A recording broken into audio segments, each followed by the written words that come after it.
18 hungry, well-dressed Americans bite into the culture London, England has to offer.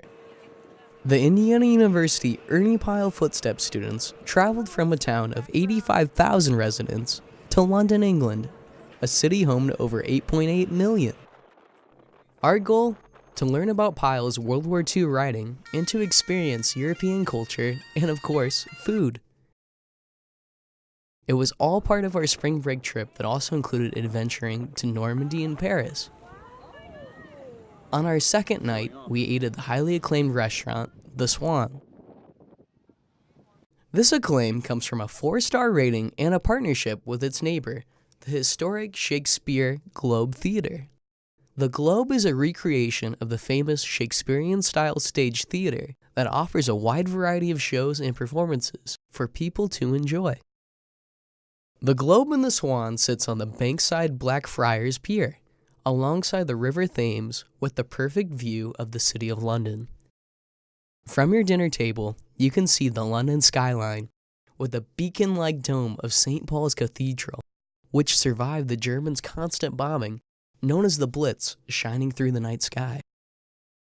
The Swan itself, like most buildings across London, is a historic building on the outside and a modern mix in the inside.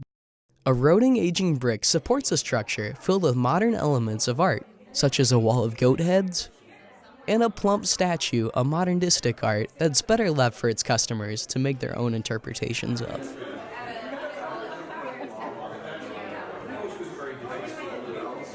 When entering the restaurant, our tour group flocked to the bar, following one another in fascination with the vast cocktail options available. It left us all impressed with the eye-catching alcoholic amazement. Eager to really get into the footsteps of Ernie Pyle, each student felt the need to order at least a single beverage to start gaining the liver of good old Ernie Pyle. Our tourist pack traveled up steep steps to a dining room with wide open glass windows. Our tables had freshly baked bread, name tags to identify us, and an impeccable view. As we waited for our food, Jadelle Rendon entertained us with cheesy jokes. We became more comfortable, more open and honest with one another. Our first taste of the Swan came with a variety of unique English appetizers. Some weird soup. Some sort of mushroom soup that tasted better than it looked came to me. Other appetizers consisted of pink pate that some students referred to as looking like cat food, and a colorful bright purple beet salad drizzled in some sort of dressing was delivered to everyone else. Course 1 was completed with mixed reviews. Bonding over the difficulty of trying new foods, the conversation rattled throughout the restaurant as we remained hesitant and still on the fence about the British culinary standard. We were silenced once we watched our main course arrive. Meal options included a variety of choices, including the brightest pink fresh salmon and a large hunk of juicy beef. This beef was a popular choice around the table, but a side of bone containing marrow, a so-called English indulgency, left most of us rather disgusted than appetized. Bones aside, everyone grazed on, eating bite after bite. Lastly, you can't turn down dessert.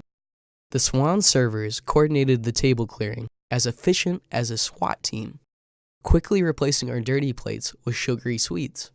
We had ordered our courses so far in advance that I had forgotten which selection I had made.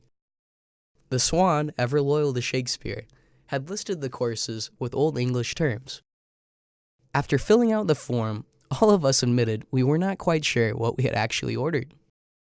I sat eager to fill my sweet tooth with my very own English delight, whatever it was. But when it came, it was cheese? You heard me right, a plate containing apple butter, crackers, and yes, blue cheese was brought to me. My pals gave me odd looks and then laughed. I ate it anyway. I took a big bite with instant regret. Rich blue cheese for dessert is a sweet treat I highly recommend avoiding, unless you want to make your friends laugh at you. And yes, I say friends, because I mean that. After traveling together for 3 days and sharing an authentic English meal, I can call this group my pals. Sitting around the dinner table, Looking at the faces of these newfound friends, I felt like Ernie Pyle. My infantry was a group of college-age kids. Of course, we were not eating K rations. We were not facing battle. We weren't surrounded by bloodshed. We weren't even considering death. We were Indiana University students, bounded together by travel and education. We share this meal and now share a friendship. Sorry if this is all a bit cheesy, no pun intended, but it's the truth. Wait for the queen. Or from the Queen. Salutations from the Swan, Jack Bassett.